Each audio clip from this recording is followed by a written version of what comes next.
All right, we got the community man here, Mr. Nico Aronson.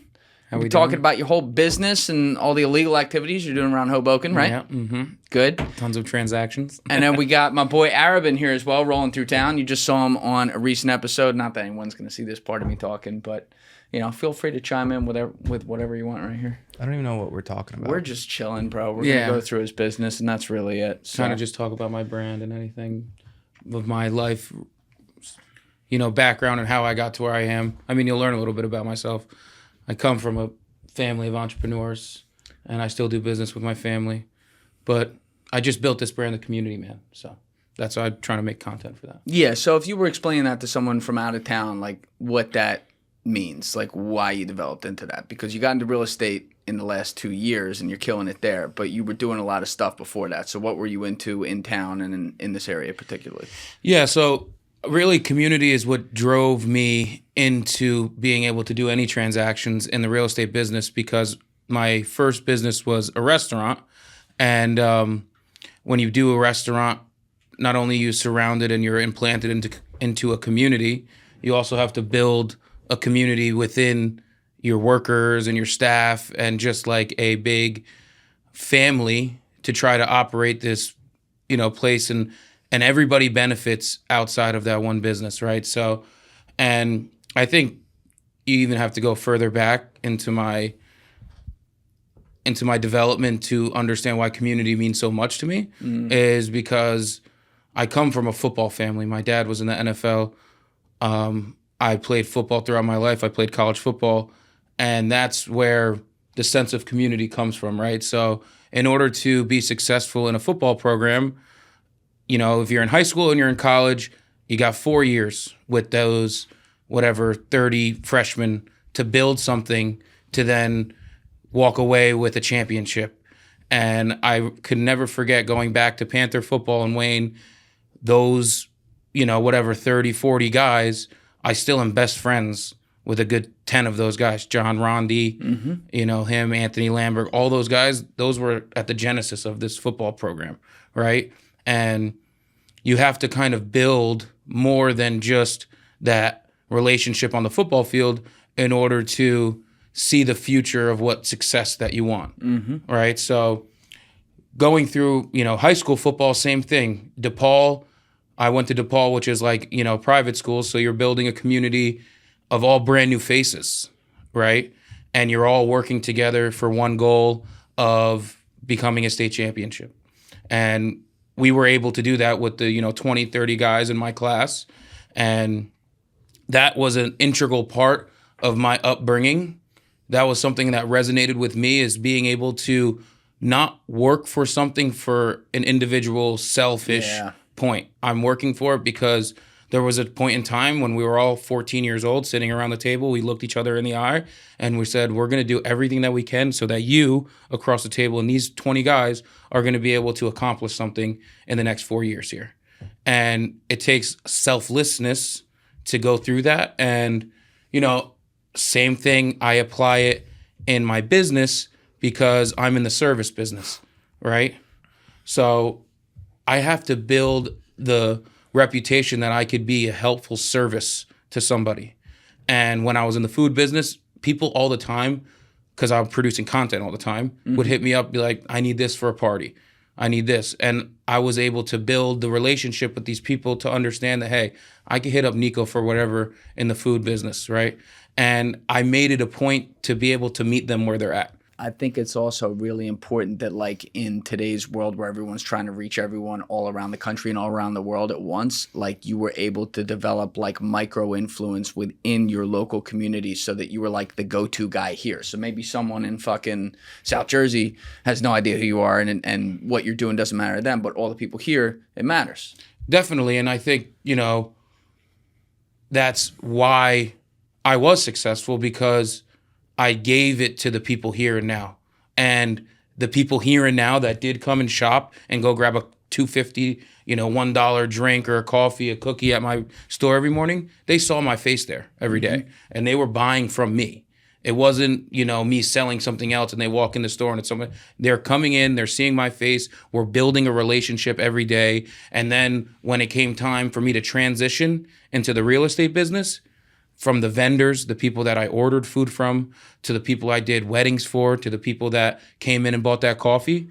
Those were the first calls that I made and let them know, hey, I'm transitioning into the real estate business. And if you ever need help, let's have a conversation, see where I could help you. I'm working with this person, because when you come into this business, the only thing I knew about this business was from buying 2 properties, right? So I've been through the transaction myself. Right. So I felt confident enough to be like, hey, I know the process of how to buy a house. Now, was I an expert on the market at that time? I knew Bayonne because that's where my 2 properties were. I knew what the rental market is, but realistically, I relied on my partnerships and the people I knew in the business to direct in how to be an expert in the market. But I did know the process. So a lot of my first year in business was vendors that I did business with in the food business. They would give me a rental listing, and they knew that, hey, if I put Nico on this, he's going to devote his time and effort to be able to help me. I think that's also like a huge thing with you. You came up in the hospitality business.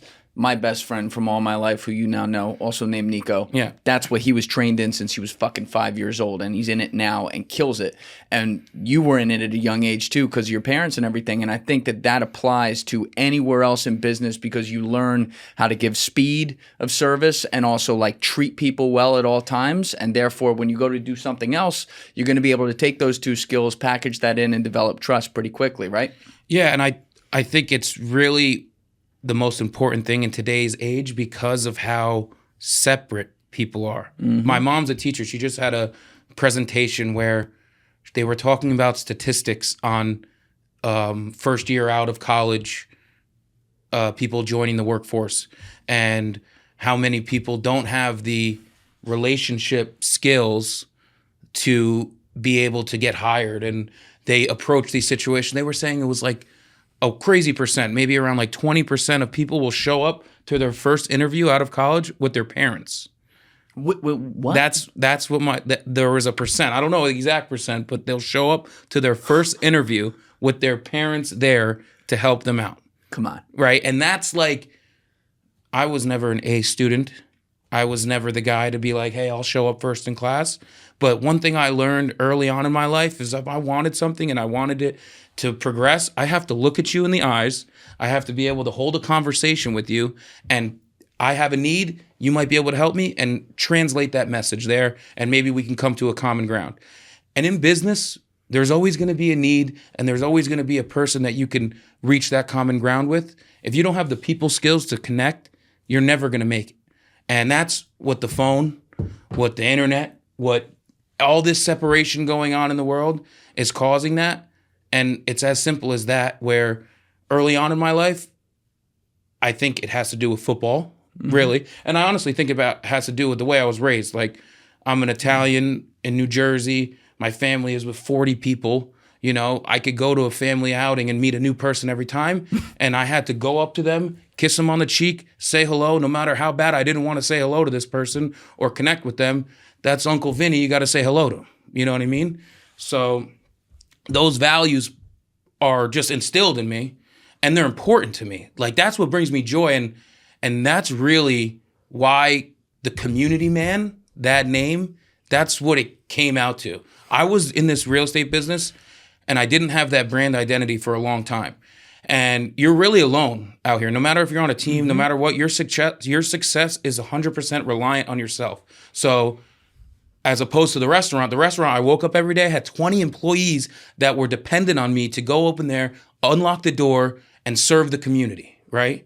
And then I had the 500 people that would walk in the door every day that depended on me for their lunch, for their breakfast, for their catering, whatever it was.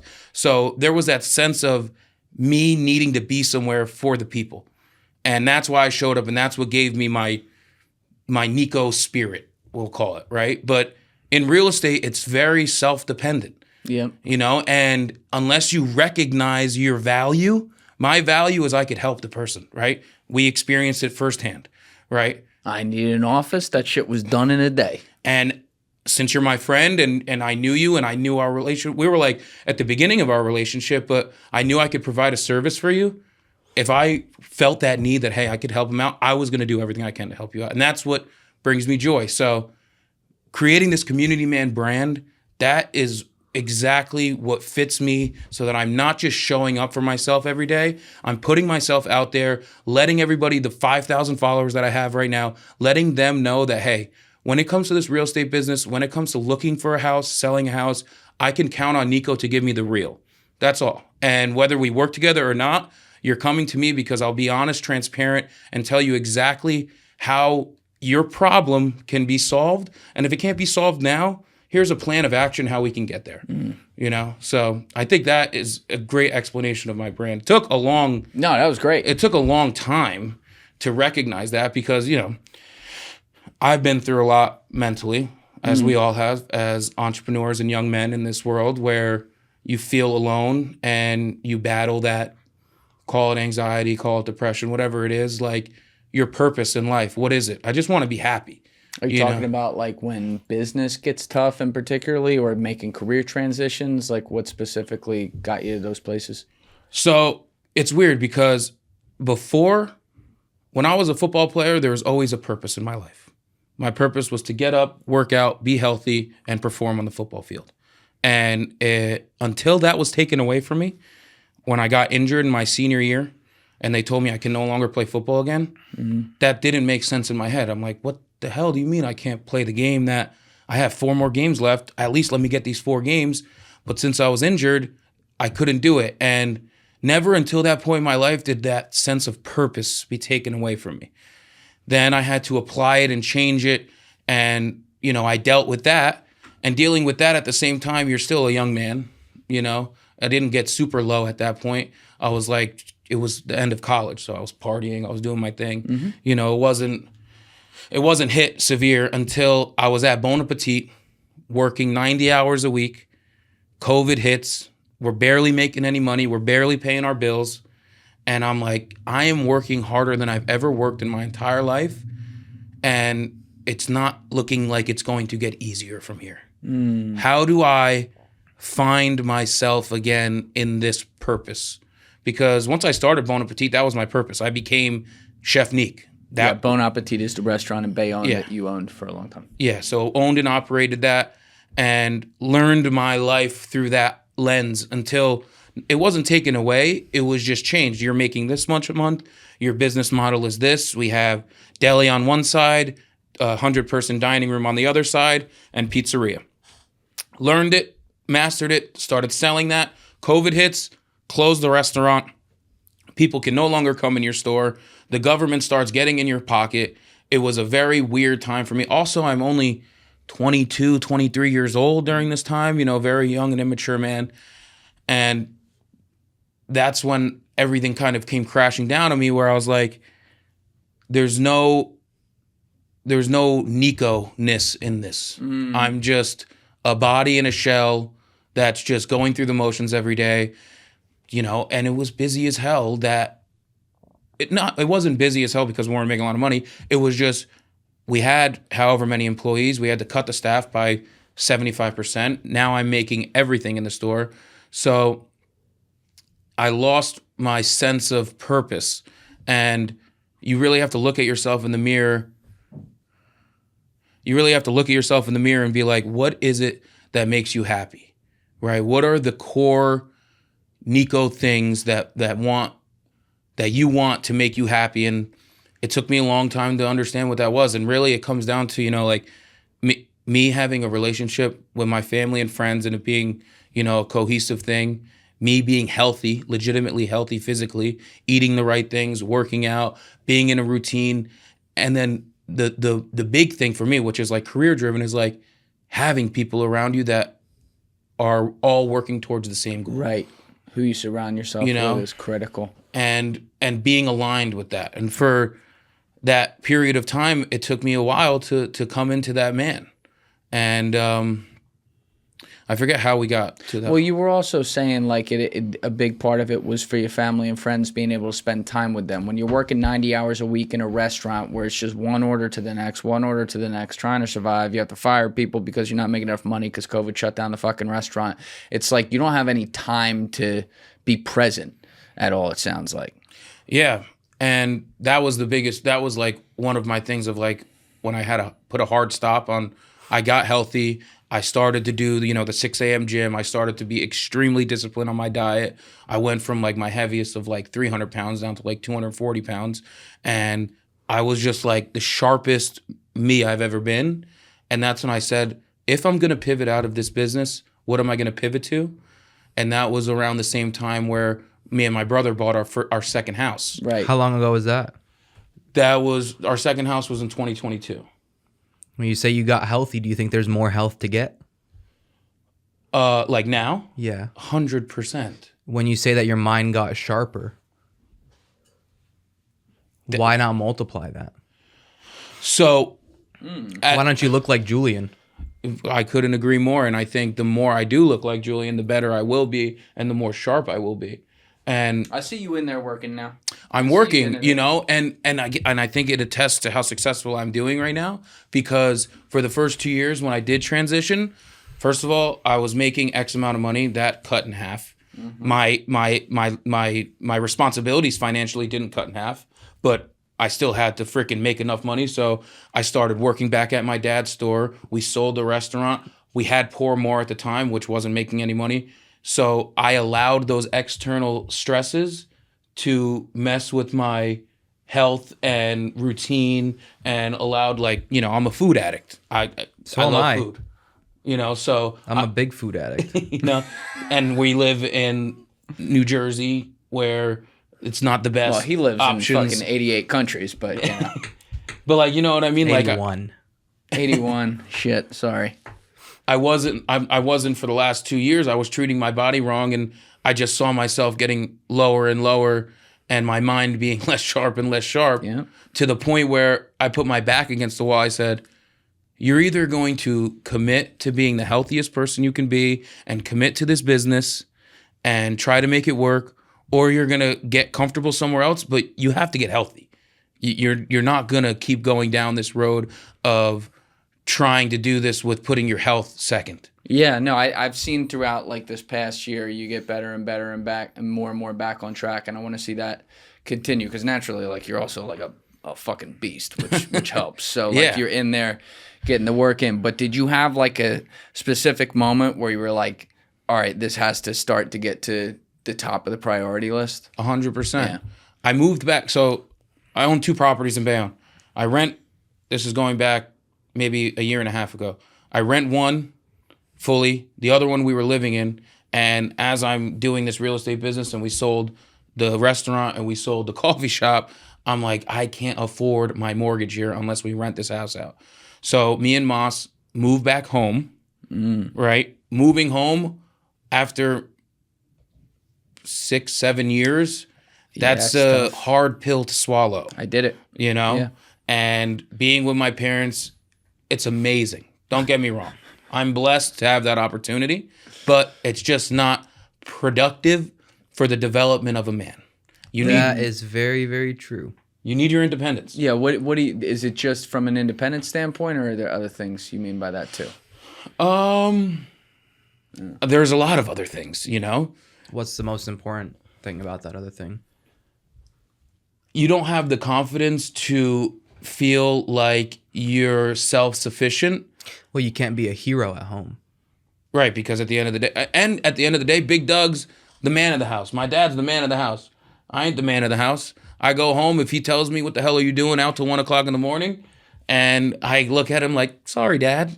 As a 26-year-old man, it's not the greatest feeling in the world. No, it's not. You know? And if they're making dinner, we're eating what they're making. It's not your world when you live in your parents' house. True. And it is a huge blessing, though. To have the ability. Yes, to have the ability to do it. And as long as you go to do it with a clear plan that is not just a plan, but you are putting the action into place to be able to not be there anymore, and more than just not be there, get yourself into a position where you're doing the things you want to do, accomplishing things and moving up in the world, then it's cool. It's when people use that as like kind of a fallback and then fall into this routine of like, oh, well, I could just be at my parents' house, and they don't fucking do anything. It's a comfortability thing. Yes. And I will be transparent. I did get in that comfortable place. I switched companies. I started working for my dad at the bagel store, and I was making money, and I'm saving money at that point because I'm not And then I see myself getting comfortable. Right. I mean, I love my parents, so like we hit it off. Like my dad bought a sauna. My dad's like, let's do this, let's do that, you know? And it's dope. So, but then you realize like, hey man, like this isn't where I want to be. Yeah. You know, you go on a date, you're like, the hell is going on here? You know? Can't You're bring bringing her back to your can't bring fucking a girl Buzz back Lightyear there. room. Yeah, my one first grade trophy's hanging on the wall. You know, like not the vibe. So Yeah, is Doug telling stories downstairs about your childhood? while he's you're walking getting- around in his underwear and shit. You know, like, my mom is the epitome. Love her to death, but she's the epitome of like the Italian worried mother. So you know, like having that every morning, like, hey, Nick, what are you up to? Yes. I knew that what are you up to is not a regular what are you up to? Yes. You know? So I always joked like with my mom, if she just came with an off button, it would have been great. Yeah. You know? listen, mom's and I great, by can't the blame way, her. I can't blame her, you know? Like she just wants the best for me. That's right. Right? But she doesn't know what's best for me. My dad doesn't know what's best for me. What's best for me is only right here and what I right. could do for my own self. And the point that really changed my life was my brother did something about it. When he was home, he's like, I'm not staying home for longer than a year. Within the first 5 months, the dude was buying another house. And I'm like, damn, this dude's doing something. I gotta freaking get on my shit and like figure it out. And figuring it out to me was I started looking at more secure financial routes. Like in the real estate business, you could be a leasing manager of a building where you're guaranteed a salary and you make commissions. So I was fully signed up to being a leasing manager of a building. During that time, which is very important, this is it, Alex at Serhant was like trying to give me opportunities. We're always friends, right? He's always referring stuff out because he's only in Hudson County. So he knew I lived in Passaic County. He's like, anything outside of Hudson County, Nico, let's work on it together. So at that time, he was like trying to get me opportunities. And we had a heart-to-heart about where I was going, this leasing thing. And he knows me and he knows what I come from and how hard I work. And he's like, hey, man, just come into the office with me for this month. No strings attached. No nothing, like no pressure. Let's just see if you put your heart and soul into this thing for a month, what could happen. A month later, my business legitimately doubled. I ended up signing onto his team. Now I'm with Serhant, and my business has done nothing but like every month just grow exponentially. You seem like you also love it though. Like you fucking get so excited about all the little details and everything. And that's something that, you know, especially when you see people making content on a consistent basis, you can't fake that. Yeah, because I think there's so many components to this. Like, I'm not selling the 25 by 100 lot to a buyer that's moving here. I'm selling them Hoboken. Right. Do you know that on 8th and Washington, you go get the best bagel in town? That's cool. You know what I mean? That's very cool. Do you know that every Saturday there's a farmer's market down the block? Like, that is what is exciting to me because people aren't sold on the 25 by 100 lot. Yes. Because the unfortunate thing about this market is anything you look at doesn't look that appealing, right? Especially in the budget that that people are working with now. It's very difficult to buy a house. Well, especially in the game where like bigger is considered better always. And newer, and not necessarily everything that's built new right now is good. So then you have to sell them on the community aspect. No, not On Hoboken. 100%, and really not. And it's not from a point of like, let me sell you. It's from a point like, hey, understand what you're moving into. Yeah, we got something here. You know, like you're not just moving into this house on the corner of X, Y, and Z street. You're moving into this place that is this vibrant community that so many things can happen, and your lifestyle could be Like X. you could get robbed tomorrow. Or you could be in the hood of Jersey City and get robbed tomorrow. So let's not move there. Right. You know, like so. No, it's also like probably 1 out of every 2 guests I bring here is someone who A, has never been here before, and B, like comes into town, they're like, wow, this place is fucking great. Like they walk around, the neighborhood's like quiet but happening at the same time. Yeah. Everything's well paved and everything. Yeah, like it's the quite nice. infrastructure's pretty fucking good. We have a guy right here who's been around the world and he likes it. You know, like But then that's the ability to walk to all these parks. Yep. Yeah. And they're empty, but there's also happening. That's like you right. said. Yeah. It's really cool. Yeah, right on the waterfront too. I mean, what do you not have? You want to get in New York? I go for walks in New York. I'm there in 8 minutes. It's great. Well, honestly, Can you that's subway to New York from here? yeah, the PATH train's right here. It goes straight. It goes It goes from Hoboken right to Christopher Street, up 9th Street, 14th Street, 23rd Street, 33rd Street. Christopher's about 7-8 minutes away. 33rd Street's 15. That's cool. It's fucking awesome. And also, the train goes west, so further into Jersey too. Yep. But I also think that's one of the coolest things about New Jersey is you can experience so many different, what's the word I'm looking for?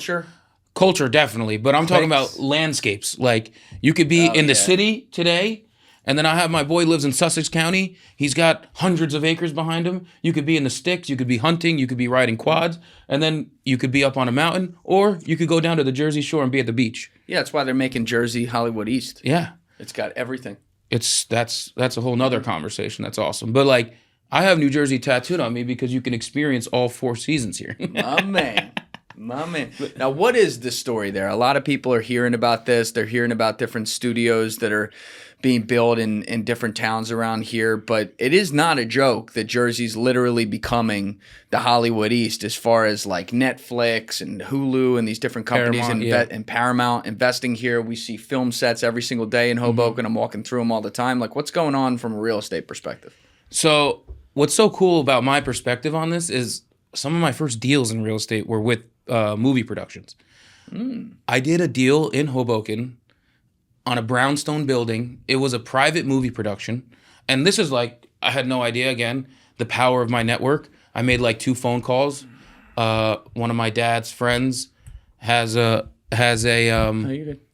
brownstone in Hoboken, and they paid $40,000 for a month in the place, and they paid for her to live in a hotel that month.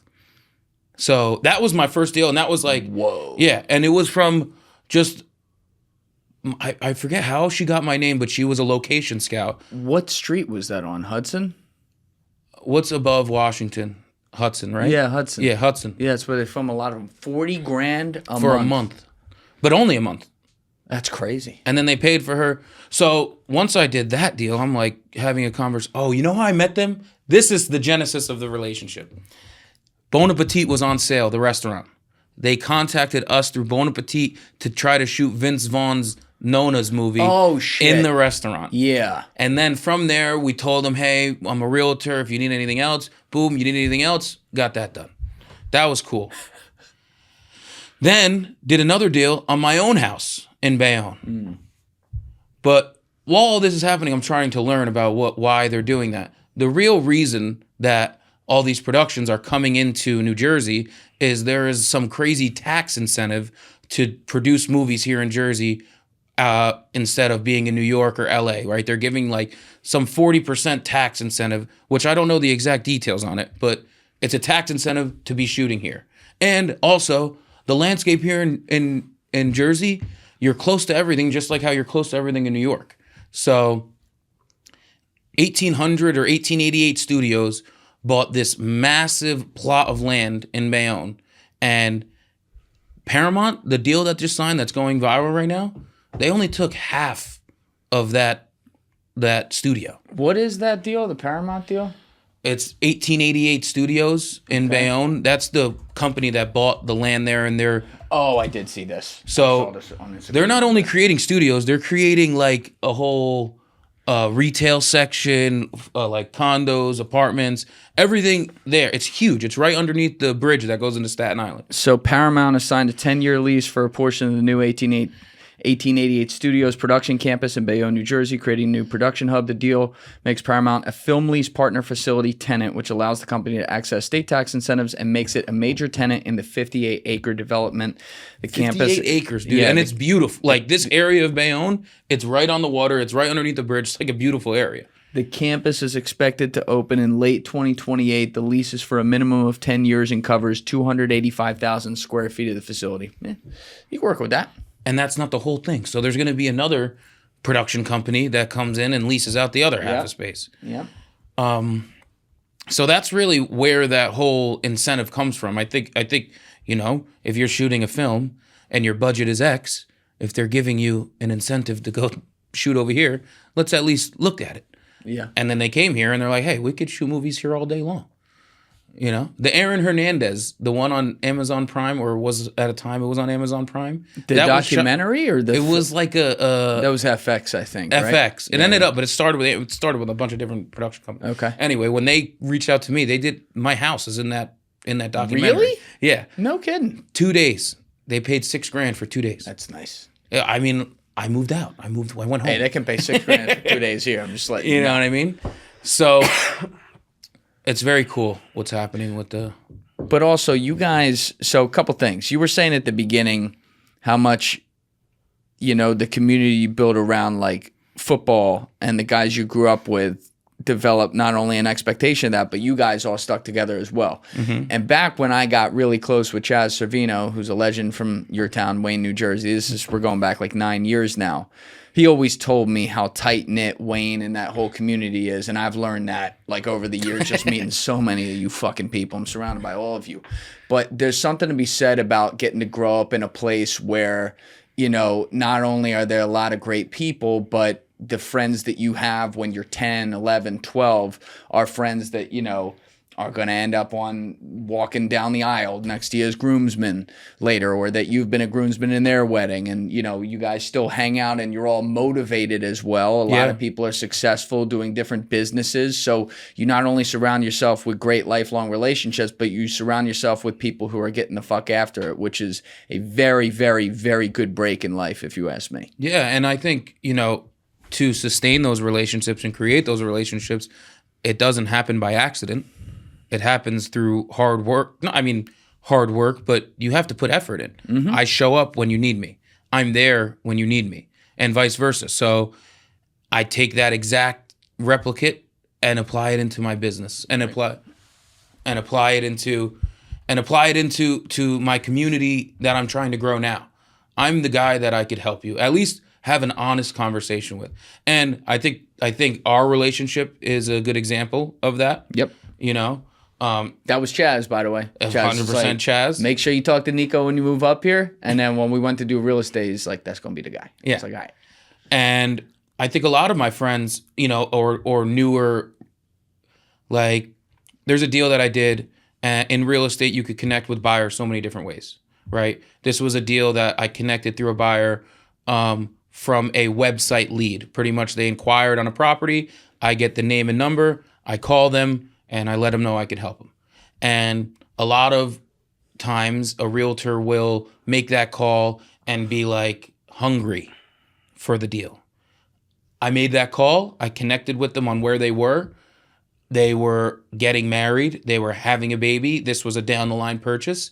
I sat with them. I showed them options now. I got them pre-approved with Massimo. I let them know how much things are going to cost so that they could feel comfortable. It took us 12 months to close a deal with them, but I was able to connect with them where they were and find out what their needs were at that point so that it wasn't a sale right now. How do you go about spending 12 months on a deal? Because any deals that I've done, I always try to close them within a few weeks or a month. What kind of deals are you talking about, like for your deals? There'll be like partnerships with other people in exchange for, X amount of content or, network access / whatever. But yeah, I think it's more about opportunity cost. How much does this deal need time and effort now? When you talk about presence and the importance of now, how quickly can you close deals now and not have to go back and forth between millions of legal factors? Yeah. Where's the balance between having a lighter contract and not scaring the person off versus finding somebody who is likely to scam you? Can you feel people's energy when you do this? I love that question because there was a recent lawsuit that ended up in a new rule now that if you want to show a home in America, you have to be in a binding contract where you're signing up for my fee, right? Which the fee doesn't get paid until closing, but still you're signing up at a fee up front, right? For what? My commission. So it's usually around 2%. Okay, right? yeah, like a standard. Like a standard fee, right? But before that lawsuit came about, there was no rule I could show you houses without us having that conversation until you were ready to make a deal. Does that make sense? So now you can say it beforehand. So it has to be. You have to get into an agreement beforehand. But But that's cool. it's more transparent. So you just start right off the bat. Hey, if I sell you this house, I get 2%. Boom. Do you take that from the buyer or the seller? Wait, yeah. Yeah, most of my contracts, not 100% of the contracts that I've done so far, which I've done over 10 deals this year, the seller has paid me, and in the contract signing with the buyer, it'll say in all of our offers to the buyer, we're putting a 2% fee paid by the seller. So the 2% fee is usually above what the seller puts? You add it onto it, or it takes No, deducts? it's from the offer price. So if it's $1 million, you get paid $20K. Yes. Okay. And there's obviously broker splits and things that go into that, like that. I don't get all that $20K, you know, but I have a deal with my company that we get a commission off of that. But I say that's a great question because so many people lose customers at that point right there because they're going to make them sign that fee agreement up front, and someone's like, I just want to look at houses. I don't want to commit to paying anything. I believe a mortgage is a scam. The other thing here is the fact that, like, I remember in my old career, one of the many things we would do for clients is like handle closing mortgage deals and stuff like that. The fucking red tape on this stuff, if you don't have someone there as like a quarterback just like calmly rubbing your shoulders through it, like there are things that are completely out of the control of the people in the business because of the regulations on the government, who's a qualified buyer, when they're buying, all types of situations. I don't even remember half of it, to be honest with you. But the process is fucked up because no one's going to want to go through that red tape and go through that process of knowing if they could buy a house if they don't see something that they like. Right. I believe a mortgage is a scam. Yeah, I mean, a mortgage helps a lot of people in this world build wealth because if they weren't able to leverage a mortgage, they would never be able to buy a house. So why do you think it's a scam? Well, the word itself is a death trap. A death trap. Please explain. Yeah. Well, Google it. Okay, I'll Google it. Define a mortgage by language, not by definition, by the actual meaning of the language. The word mortgage. What does it say? The word mortgage originates from the Old French words mort, meaning dead, and gage, meaning pledge, combining to literally translate as death pledge. Because then what it automatically does is it cements someone down for 30 years.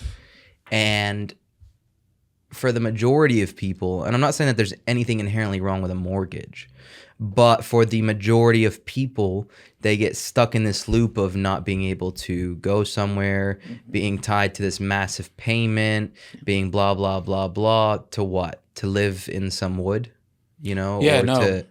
I mean, I'm not saying that like having a home is wrong, but, you know, from what I've seen in people, usually I'm like, hey, let's travel, for example, let's say, because you can have the freedom to go wherever you want tomorrow. Hey, let's travel. Oh, I can't. I got to get my mortgage payment done this month. Yeah. Which is like, that's such a big chunk of the majority of people's bills. 70% of their monthly bills goes to a mortgage. They're cooked, bro. Like, No, and I couldn't agree more, and I think that's why you need a transparent advisor like me in order to buy a house, because the first conversation we're going to have is all about the financials. And people ask me all the time, when is a good time to buy a house? The good time to buy a house is when you feel comfortable. when you need a home. When you feel comfortable, you can make the mortgage payment Right. that makes sense for you. Right. But things change.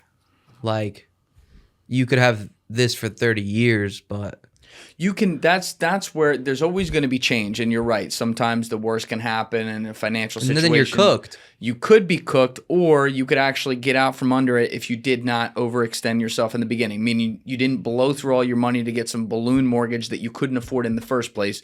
You bought something that you could afford for a while, and then you see things happening like on the train tracks of life where things change up, and you're like, okay, I'm not going to be able to do that a couple years from now, so now I have to get out from under it. And you've built yourself equity in a position that you can now leverage to put onto the marketplace and get out from under it. Exactly, and I think but I that see what you're saying. and I definitely It's just a perspective. It's not right or wrong. No, I resonate with what you're saying because I was that person. When I was living in my property, I was house poor because I wasn't making enough money to pay my mortgage. In order to get up out of that position, I leveraged the asset by renting it out and having that mortgage canceled out. I was blessed enough to be able to move home and be in a position where it all worked out. But, you know, again, things changed for me. I bought that house. I was making enough money to pay my mortgage no matter what. You know what I mean? I had to sell the business. I joined another career. My income changed. So I was in a different position. Luckily, the house, the mortgage, and the rent cancel out. So I gotta go, boys. You got to run? Yeah. All right, hold on. Cool. Good luck with everything. Dropping gems. Dude, you good? You all right? Yeah, I'm good.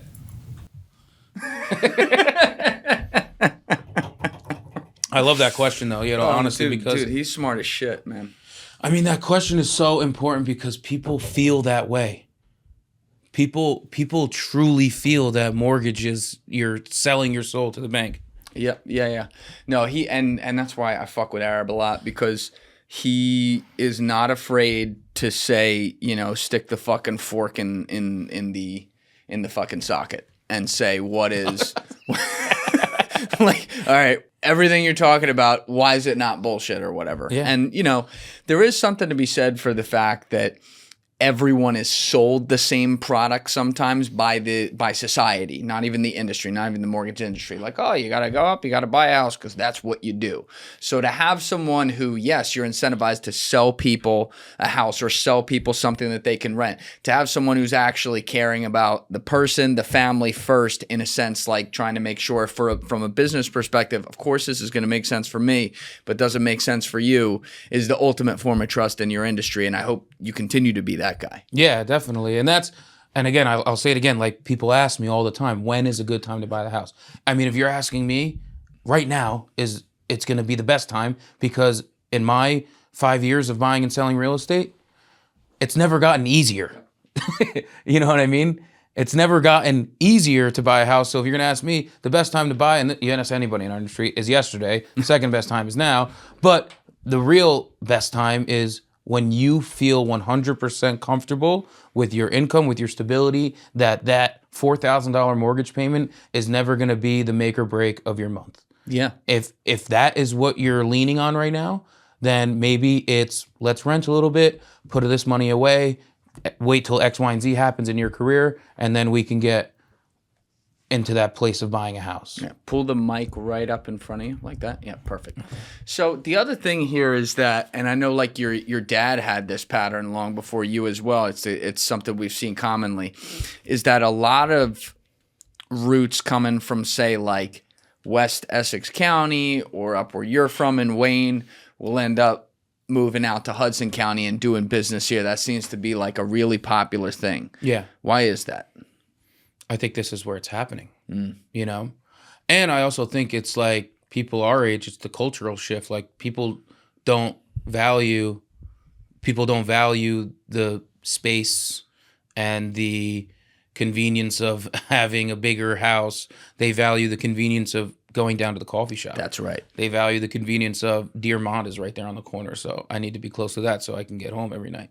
Dangerously close. Dangerously close. Yeah. Right. So, and on a business perspective, I think, you know, we're just closer to the city. And I think a lot of movers and shakers make their business in the city, you know? And on a real estate tip, the values here, like it's like crazy, because I see it in our own generation, right? Like I connect with people you connect with somebody that's like 50 to 70 that's still moving and shaking in this area, that's been in this area for their whole life. They'll tell you stories all the time of, oh, my cousin this or my friend that. Right. They had this lot down in downtown Jersey City. They got it passed down from their family and now it's $1 million. Or they got this house, blah, blah, blah, and it was 40 grand. That's just in our, 30 years of life here, what's changed in Hudson County. Oh, yeah. So they see the opportunity, and there's still opportunities like that out here. It's just more seldom because it's growing so rapidly.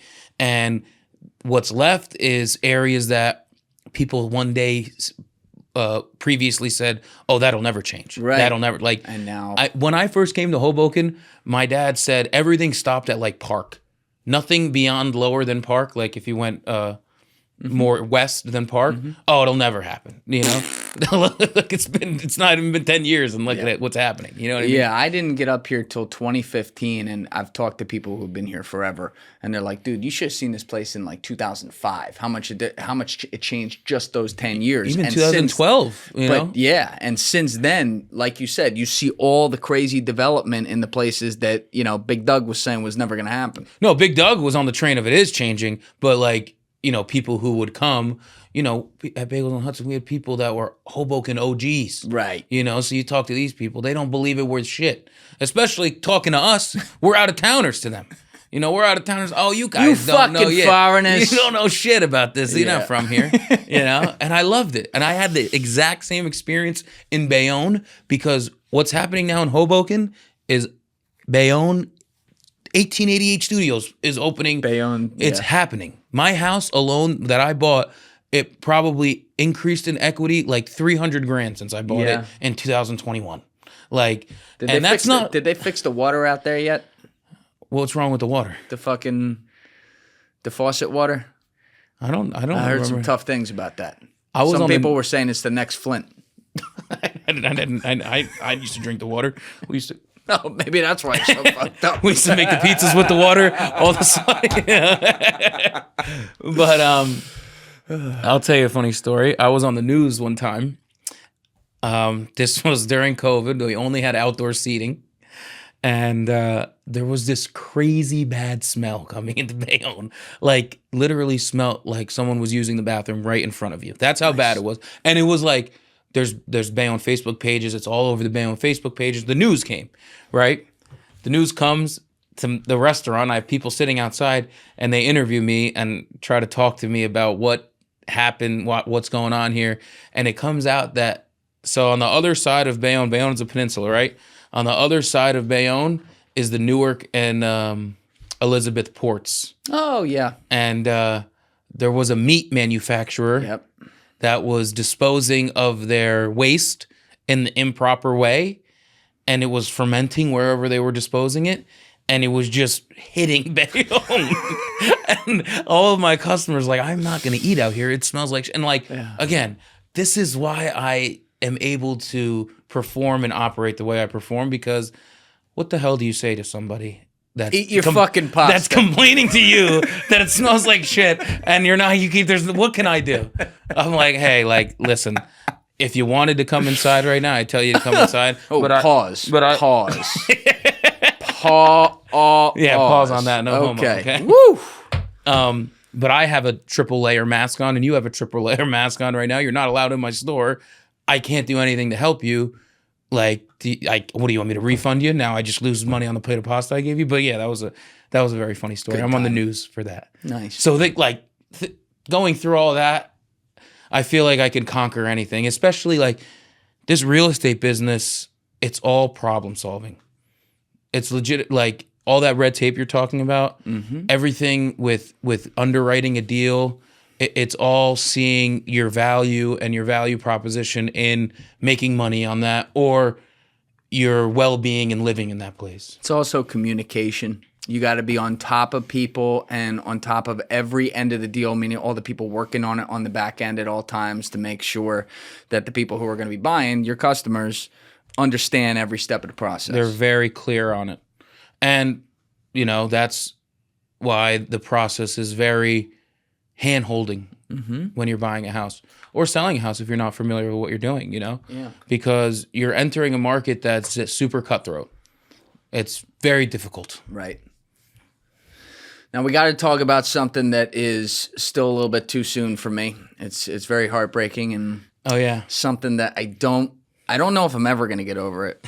I'm still really, really, there's a little bit of anger at you. I'm not going to lie. It's very pent up, but you had this great fucking coffee shop like 3 blocks from here called Pour More. You know how many thumbnails I made on a Friday morning with a Pour More pour over? You know how good that shit was? It was fire. I don't know what you guys put in it. I don't know if there were illegal drugs, substances, or fucking water from Bayonne, but it was amazing. Yeah.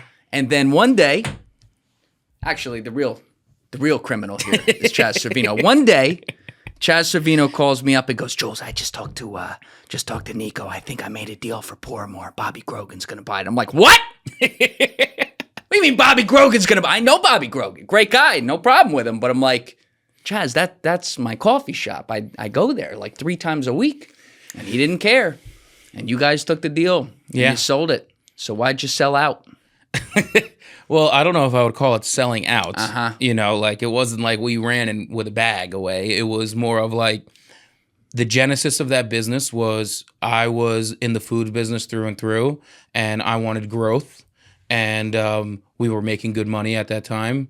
Not great money, but me, my brother, and my dad, we all were doing well. And we fell in love with the product, just like how you fell in love with the product. Mm-hmm. And we're like, what the hell are we doing? This has to be in Hoboken. Power of our network again.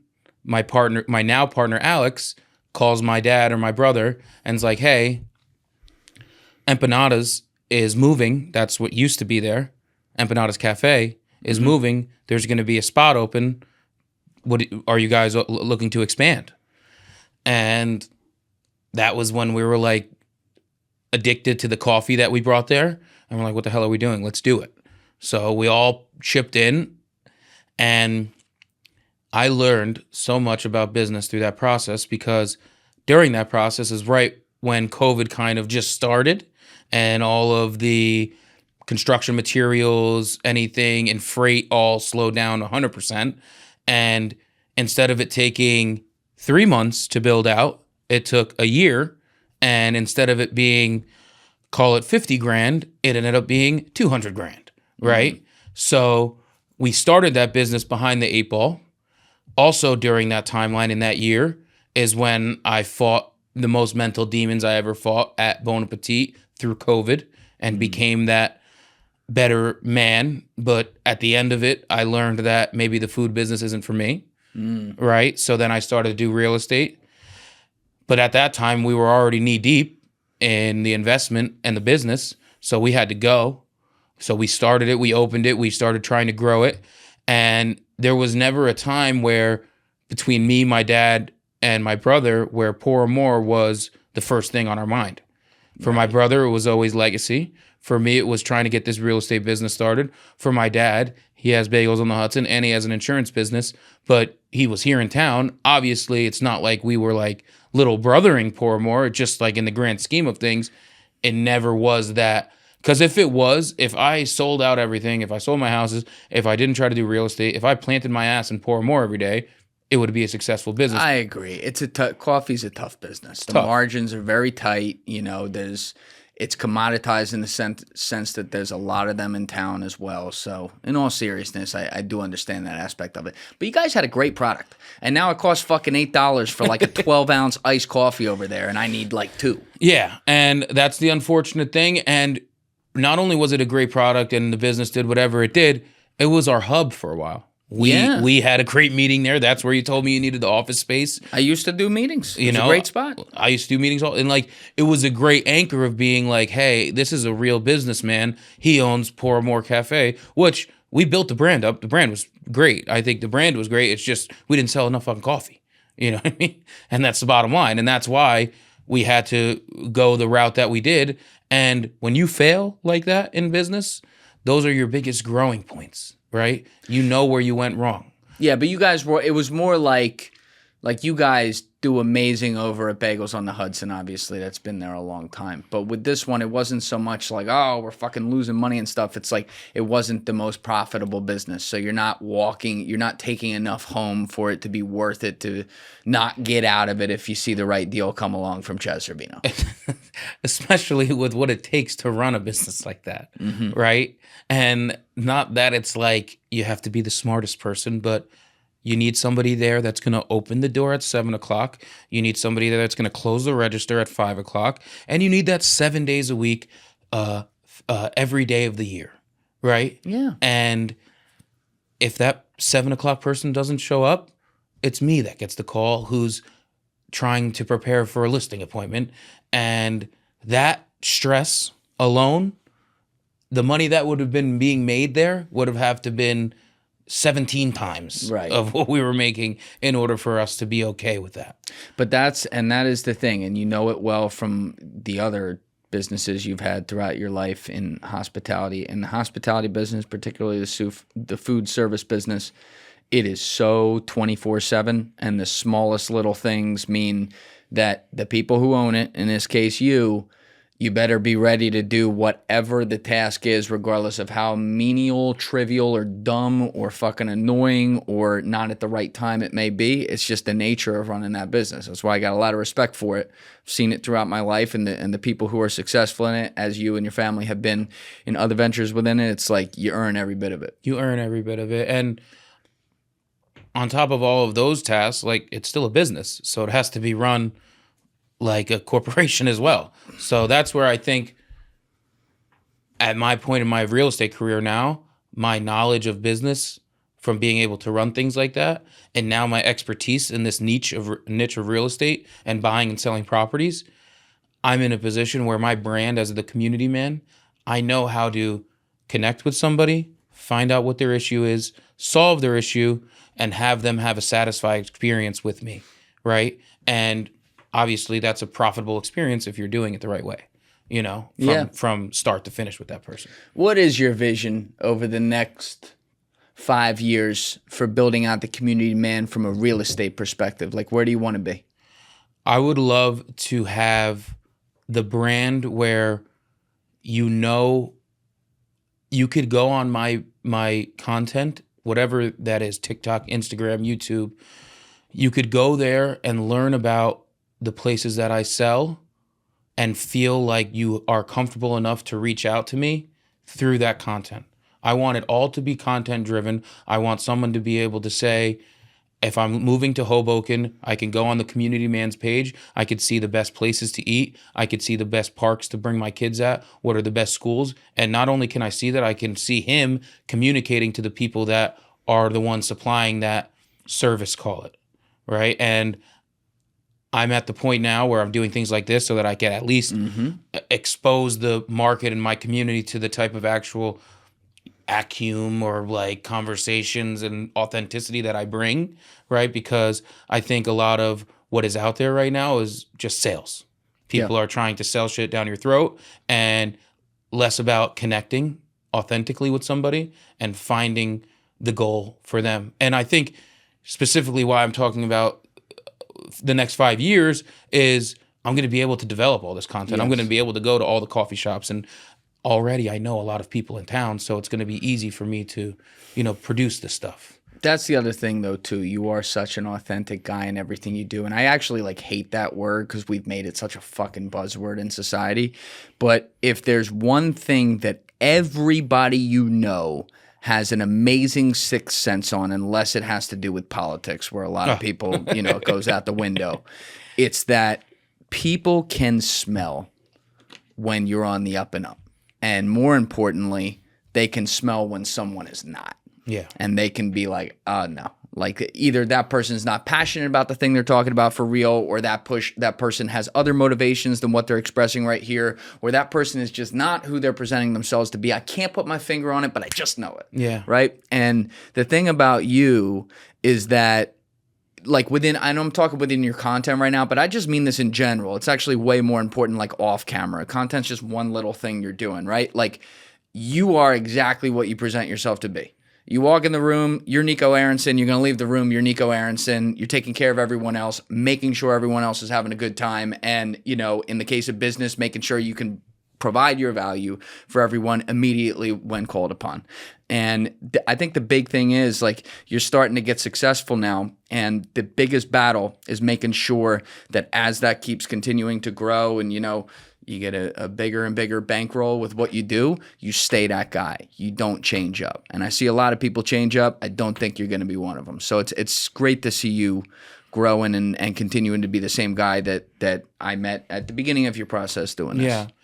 Yeah, and I appreciate you saying all that, because I feel the same for you. Like, when I met you, I knew you from social media before I knew you in person through John, right? And I never liked, like, I definitely, not like, starstruck. Not like that I was starstruck, but it's like, hey, like this guy's doing it in the field that's like something I aspire to be in as well, like content creation and these things. So, but when we met, we just hit it off and connected on just such a more authentic level that we're able to do things like this right now. Like this is the coolest thing that someone does for me. And when I reach out to you and try to plan these things, I obviously want to give you something in return. You don't want nothing. You just want my success. And that means the world to me, you know, and those relationships are foundational in my success, right? Like my biggest client right now is my vendor from Buon Appetite. He's one of my vendors. I grew in business with him from day one. Like he was the biggest vendor I had at Buon Appetite, right? Spend $4,000 a week with him, right? Order had to be in by 12. He runs his business as old school as it gets. He doesn't take orders, only through the phone. And he takes the order himself. He's got a giant business. Order has to be in through 12. The check better be ready for my driver when he gets there. X, Y, and Z, you know, all these things. I'm a 21-year-old kid when I took over the business, so order was never in by 12. I would forget X, Y, and Z. And he was just so real, so authentic with me then, and knew that I was busting my ass to make it happen. And his money was always there. So he's like, I'm going to grow with this kid. My first call in real estate, he had a bunch of business for me. And now he trusts me with his most important assets because I've grown so far, you know? That's awesome. And that relationship in real, just like how we built a working relationship with ordering, in real estate, same thing. So I do think that authentic side to myself is where I could differentiate my business than the next. Well, also, you know, Chaz always had a great line, and I think this is why he and I hit it off so early on. You know, he didn't have a network. He had relationships, right? And there is a difference there. I think that's a really, really important distinction to make. And what that means is that there's an understanding of the people that do right by you, especially, you do right by them. You should just do right by everyone as a rule. And, you know, when it comes back to you, it comes back to you. When it doesn't, it doesn't. But whenever you're on a journey with anything in entrepreneurship, I don't give a fuck what it is. You need people to believe in you, and you need people that, you know, also, I don't mean like put money behind, you know, them saying they believe in you, but the people that are there for you to do the little things and help you out, even if it seems like minor at the time, that along the way it adds up. And one day you look back when you've gotten some success and you realize, holy shit, that motherfucker always had my back. There is something so special about that, and something that also takes the journey that can feel lonely sometimes of being an entrepreneur and make you realize that in a lot of ways it's the least lonely thing you do when you find people like that. Yeah. Takes a very hard hill to climb to understand that. Yes. Because you really have to sit with that loneliness before you realize that you're not. And, you know, I think some of the most mentally strong people are the ones that go out there and do it for themselves, you know? And I could say this vulnerably because a lot of my career, I was not the most mentally tough. And I think even at a point right this second, I'm battling through a lot. But the only way to, you know... You don't think you were mentally tough? I don't know if I don't think it's not that I'm not. I just think that I'm at a point right now where I'm vulnerable in that toughness, right? Like there's some chinks in the armor, right? And what kind of chinks in the armor? Self-doubt. You know, sometimes you have lack of motivation. Sometimes it's like imposter syndrome where why are these great things happening to me? Do I work hard enough? Especially coming from my sports background where it's like 7 days a week you're training, eating, and you're accomplishing, right? In my business, you have to go through a lot of failure sometimes to get that one big break.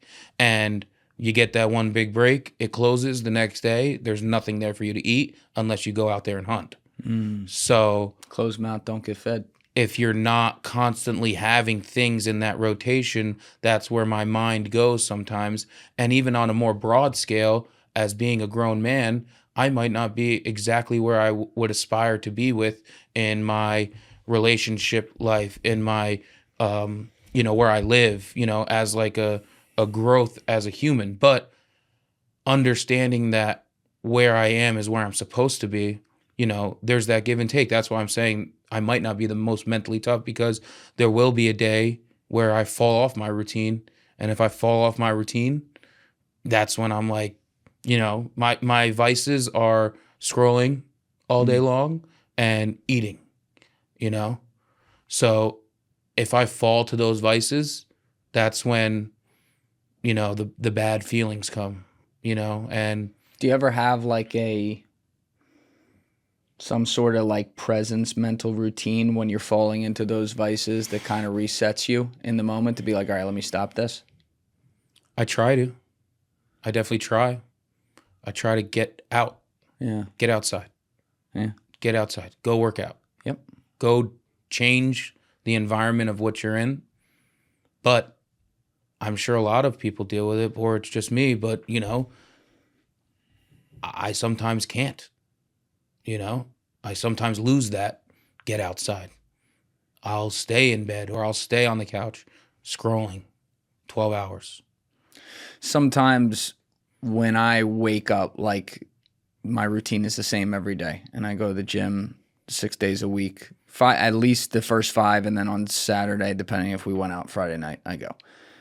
When I wake up and I'm particularly sore from the day before, or I had a little bit of a later night or did a lot of work, a few recordings the day before, and I have that thought get in my head of like, don't go, I just leap, like right there, leap out of bed. And part of my routine is drinking a lot of water right away in the morning. I get that water in me, and I picture myself 2 hours from now and how I'll feel if I don't make this walk to the gym and get going. Life is just about 2 words: show up. You show up, good things will happen. You don't have to, like, as much as I want to have the greatest workout ever every day, some of the best ones I have are the ones where I didn't have it, but I showed up and I got it done, and I feel a little sore afterwards, and now my day, it's like, that's a W. 100%. You know what I mean? So sometimes it's really just about talking to yourself and doing something in a split second just to make yourself shift into that gear. And I have, like, you're being really humble, but I have no doubt that you have that in you, because whether or not you feel imposter syndrome, which is perfectly normal for everyone to feel, I felt it in my career. Everyone successful I know has felt it at some point in their career. And if they tell you they didn't, they're lying. But like, that's just you being humble. And, the fact that you feel that is because you've had success, and it's success that you've earned from hustling. And that means that you have had a lot of moments where you're like, should I do this thing? Fuck it, I'm going to do this thing. So when it comes to scrolling on the phone, or like late night eating probably while you're scrolling on the phone or something, just think about all the times where you are getting W's with other things, where you fight against like the easier thing to do and do the harder thing and then have success. And now just apply that to your little habits that you're trying to fix on the back end of your life. And I think you'll be very surprised to see that come full circle very quickly. Yeah. And I see success with it, and I've like extremely focused on that. Like, outside of everything that I'm trying to work on in my business, like, those are the small, I wouldn't call them small, they're the tweaks that are like the last piece of the puzzle to me being, there's no chink in the armor anymore. Right. I could have any shitstorm thrown at me throughout my day, and it won't turn me into that scroll, whatever, period. Why do you still feel self-doubt? Very normal, by the way. But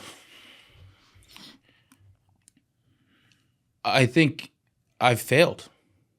Being in a position of having that failure, I'm constantly fighting that to not happen. Like, meaning looking at past businesses that didn't pan out the way you wanted, you view that as a failure? Yeah, I mean, on paper, it's a failure, right? Like, Buon Appetite, like, it wasn't the plan to sell it in the first 5 years. That was going to be my career, and I was going to build a life from it. You know what I mean? So having to move on from that and pivot and start this career, not that I don't feel like I'm in the right place right now and doing the right things, it's like, I have that constant monkey on my back, like, you better not fuck this up or else you're going to be right where you have to go. And like, my biggest thing is like, in my head, when I get in those deepest, darkest moments, it's like, am I going to have to go back to work for my dad? Is that what I have to do? Am I going to have to work 7-hour shifts, wake up, make the bagels, close the register, you know? And that's where I fight, you know? Because I've done it. I've been there where it's like, fuck it, you got bills to pay? Go work 7 shifts this week so that you can pay your bills. Couple things there. Number one, and maybe this is me being a little crazy, but when I failed as well, and by failed, I mean got into an industry that I realized I didn't want to be in. That's how I describe it. I'm going to come back to failure in a second, but let's just call it a failure right now. And I had to move back into my parents' house for the first time in my adult life, something that, as we talked about earlier, you very much relate to. And I then decided to put all of my time and resources and efforts into building this thing from nothing, with no previous internet fame, no online brand, no money, no hope in a lot of ways. There was just something in my head where I said to myself, all right, motherfucker, make it or die. I had been living a good life. I never had money, but I lived a good life. I was the guy who was like, what city are we in this weekend? Having a good time. And I'm like, I'm going to shut all that down. I'm going to take my finger and hit the pause button on my life, which effectively I've done since then. And we're about 6 years in. And there is no plan B. There is no fallback. I remember like my mom just looking out for me as like a worried mom saying, well, you could always go back to the finance industry. Larry, your boss, loves you. He would let you back in. And I love Larry. Greatest guy ever. But I was like, fuck no. It's not an option. I either win at this or I die. That's it. And I don't mean like I'm going to go jump off a building or something like that. Right. It was just wired in my head that this was a thing that I knew I had talent in. I knew I would put the effort in. I knew I would work out everyone. And I didn't know how the fuck it was going to happen, but I was going to fucking make it, and I was going to die trying. And I think that there's an aspect of like you're already at a point where you're having success in what you're doing, but if you just – maybe you don't have to go as crazy as I do on that, but if you think of it in a way like, I don't need to think about a plan B. I don't need to think about fucking flipping, bacon, egg, and cheeses in the morning. I already did that. I paid my dues doing that. And I was lucky to have that opportunity too. Definitely. Your dad instilled so much in you having that. It's like, well, now it's the next level. And now you're going to be all right. But like with failures too, that was the other thing I wanted to bring up for you. You're talking about failures that happen when you're 21, 22, 23, 24, figuring out the world. I was a fucking retard at 26. You know what I mean? Like You're farther along than I was. And so you're also looking at it like, well, the failure is the fact that with Buon Appetite, for example, the failure is that I had a plan when I was 21 in buying this restaurant and owning it and running it, that in 5 years we were going to be X and making X and having Y type of customers and ba. You couldn't have planned for COVID. You couldn't have planned for all the shit that happened. You couldn't have planned for the fact that you didn't find your purpose in that, which part of not finding your purpose in that is fucking doing it to learn you didn't have your purpose into it. And finally, you call it a failure. How about you flip that back around and say, look at everything that you accomplished over that 3-year period. You ran a restaurant where you had people working for you that were 3 times your age. Half of them probably don't even speak your language. You lived through the worst time in the history of small businesses, particularly anything in hospitality related to food. And you were able to develop enough that you made the business run, were able to keep some people employed, which I'm sure they appreciated, took care of your customer base, and built an initial community right there. Yeah. So to me, it's not a failure. It's a stepping stone because life changed. Everything changed. And you said, I don't want this anymore, but you already proved that you could do it. Yeah. I definitely have that mindset, but I don't know what it is in my head that I always look at it as a, not failure, I guess, but just look at it as like it didn't work out the way I wanted it to work out. And being where I am now, I think that's almost a good pressure, right? I use it as leverage because I do attest all of my success that I'm having now, everything I learned in business, the community that I've built there, it is an immediate effect of where I am today. But I think I look at it as like a pressure, like don't make X, Y, and Z decision that led to you not sticking to that plan, right? because there was a lot of things in my control at that time as a 22-year-old, 23-year-old that I might have been able to change the course of. But obviously, looking back, everything is a 20/20 vision. But if I got healthier earlier on in my career, I might have been able to pivot Buon Appetite into something else than where we ended up pivoting it to. Again. But you didn't love it? Didn't love it. Didn't love that it's tough. In order to make more money in that business, I had to make more pizzas. Yep. You can't raise the price enough to fight what was happening in our market. And it wasn't your passion. It just wasn't my passion. Yeah. I made it my passion because I knew that that's what I needed to do. I love cooking. Don't get me wrong. I love to cook. But service and food in that environment and having to just turn over tables, turn over customers, you really can never make anybody happy. You can't. You can't. And you can't make everybody happy. And that's same thing in my business now. I'm not going to make everybody happy, but I could at least go forward in a place where I know that where my value proposition is. I've had meatball subs thrown in my face before. You know what I mean? And like fucking toughens you up. I'm like, I fucking went to school for 4 years. I got my degree to get a fucking meatball sub thrown in my face. You know, I worked from 5 a.m. and did a catering job, came back, made another 100 sandwiches, made 100 pizzas, and then went in the line and cooked all night. But I went to school for 4 years to do this shit. Yeah. It hurt my mental. So I don't know. I guess I say failure just because, right, like that's not was the plan. But I think it's like an extra pressure of like, hey, you've grown businesses, you've sold businesses, you've known what it takes to run it. What you're doing with the community, man, and what you're doing in this real estate business, you need to keep moving it forward in a way that you're not only working in the business, you're working on the business too. Right. But again, it's also like you found something that lights you up. You get excited about. I see you go hungover and do fucking showings on Sundays and shit, which is like I'm getting like secondhand sweats from watching that.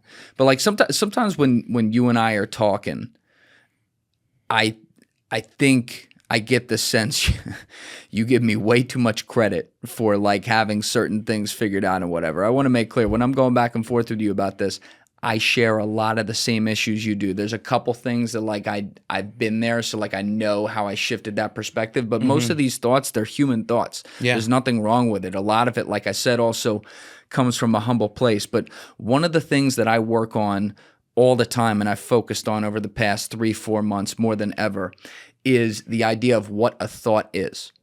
So when you have a thought, you can't just get rid of it. It's not a vacuum. Meaning if I have a negative thought pop in my head, I can't just be like, all right, delete and create like emptiness. I have to replace it with a positive thought.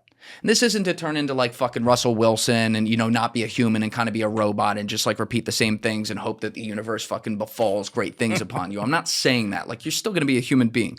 But when you build in these mentalities to yourself where you're like, oh my God, don't fall back to being at Buon Appetite or don't fall back to, you know, working at my dad's place under him instead of being in this business because it doesn't work out, or don't do this because you'll turn up and make the same mistake you made last time. When you're telling yourself don't, you're wiring your mind for avoidance. Whereas when you tell yourself, look at what I just did, here's what I did right, here's what I did wrong, just like Bruce Lee said, let's get rid of the shit I did wrong, take the shit I did right, move to the next thing, and look what we can accomplish from that.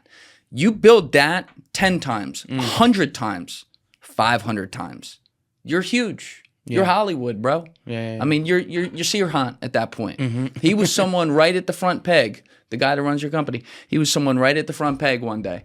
And you know what? There had to be something in that guy that had significant self-belief that was able to override the self-doubt by replacing some of those negative thoughts with positive thoughts. And I think the second quality is he was probably fucking delusional.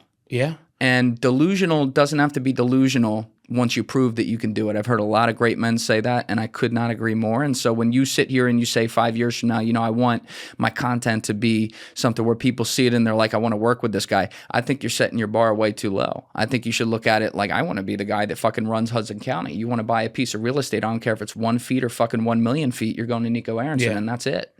No, yeah, definitely. And I think that's That's where I would like to be. Because when I first joined this business, I was like, I want to do it for my own property. Like, I want to be my own realtor, buy my own shit, develop it. But as I've grown, I definitely want to be number one in this area for selling. And I think that it's definitely attainable because me and my partner say it all the time. And this might sound cocky, or I just think it's real. I just literally think it's real. It's like, you look around this industry, it's a lot of elder people, and it's not that we're cool. I just think we relate a lot more with people that are in this industry, like clients in this industry, where they're not trying to get that big sales pitch. Because just like I used to say in the bagel business or in the food business, you in this area, you could go down the street and get a good bagel. You can go down the street and get a good Italian sandwich, right? But they're going to Buon Appetite to buy from Nico. They're going to Bagels on the Hudson because they love the service, that every weekend they see Big Doug's ass in there, and he daps them up, he shows them love, and they know that they're buying from that person. Same thing in this real estate business. They want to be able to look in my eyes and know that they're buying this product from me, and they know it's not BS.